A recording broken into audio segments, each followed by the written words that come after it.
اور جب یہ ساری بات لکھی ہوئی ہوگی کہ اتوار کو کہ ہفتے والے دن یہ سب کچھ ہوا ہے، تو ظاہر ہے سوموار کو ہیئرنگ ہے، تو عمران خان صاحب سے وکلاء کی ملاقات ہوگی، تو وہاں سے بھی عمران خان صاحب کا جو ہے وہ کوئی نہ کوئی بیان رد عمل آئے گا، کوئی سخت رد عمل عمران خان صاحب کا آئے گا۔ پھر سوموار کو اسکولز کھل جائیں گے، اور سوموار سے نا اگر آپ سوموار سے آپ ٹائم دیکھیں تو 72 سے 84 گھنٹے کی گیم رہ جائے گی، یعنی اگر آپ ابھی سے دیکھیں تو ٹوٹل کو 120 گھنٹے کی گیم رہتی ہے۔ کیوں؟ 10 تاریخ تک اس حکومت نے یہ آئینی ترامیم کروانی ہے قاضی کی ایکسٹینشن کی۔ اگر 10 تک نہیں کرواتے تو چیپٹر کلوز ہے، بلکہ 10 کو بھی نہیں 7-8 کو۔ اگر آپ 7-8 کو دیکھیں پھر تو سوموار سے ٹوٹل کو 48 گھنٹے کی، اب میکسیمم 72 گھنٹے کی گیم ہوگی۔ 72 گھنٹے سے زیادہ کی گیم نہیں ہوگی، اس لیے نہیں ہوگی کہ ان کے پاس سوموار، منگل، بدھ ہے، ان 3 دنوں میں ان کو آئینی ترمیم کروانی ہوگی، کیونکہ 7، 8، 9 یہ ہو جائیں گے۔ آگے ایک دن ان کو اس لیے رکھنا پڑے گا کہ اگر یہ آئینی ترمیم پاس کرواتے ہیں اور ہزارہا لوگ ریڈ زون کے اندر آ جاتے ہیں پھر تو چیزیں ختم ہو جائیں گی نا۔ پھر تو آپ نے جب آئینی ترمیم کر دی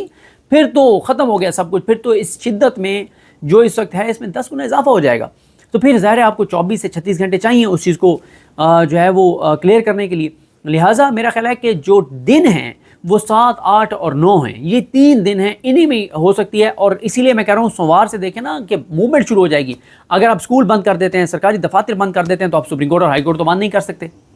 اور پھر اسی طرح سے جن لوگوں کو گرفتار کیا گیا ان کو آپ نے عدالتوں میں پیش کرنا ہے۔ جن لوگوں کو گرفتار کیا گیا ہے اور ان کو کہیں پیش نہیں کیا گیا، جیسے علیمہ خان صاحبہ اور عظمیٰ خان صاحبہ،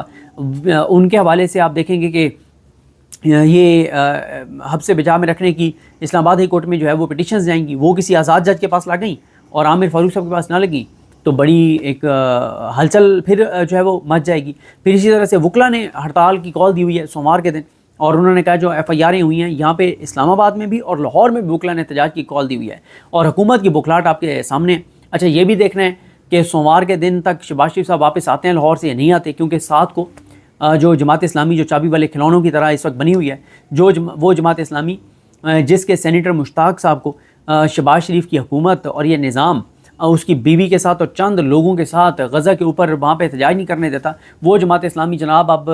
کرتا دھرتا بنی ہوئی ہے کہ غزہ کے اوپر کانفرنس کروانے جا رہے ہیں۔ اور یہ میں بتا چکا ہوں کہ یہ جو جماعت اسلامی غزہ کے اوپر کانفرنس کے نام پہ جو کچھ حکومت کے ساتھ مل کے کر رہی ہے، یہ استعمال ہو رہی ہے جماعت اسلامی، کیونکہ سب کو پتہ ہے کہ شہباز شریف کتنے غزہ کے ساتھ مخلص ہیں، سب کو پتہ ہے کہ اسرائیل کے کتنے کے خلاف ہیں۔ یہ حکومت یہ عوامی نمائندہ حکومت ہے ہی نہیں، تو جماعت اسلامی کیا لینے گئی ہے ان کے پاس؟ یہ جماعت اسلامی کو اس طرح سے استعمال کریں گے کہ جماعت اسلامی کو آگے رکھیں گے اور بعد میں یہ کہیں گے کہ جی، اور یہ 7 کو پی ٹی آئی والوں پہ حملہ کریں گے حکومت اور بہت تشدد کریں گے، اور آگے جماعت اسلامی کو رکھیں گے کہ دیکھیں جی جماعت اسلامی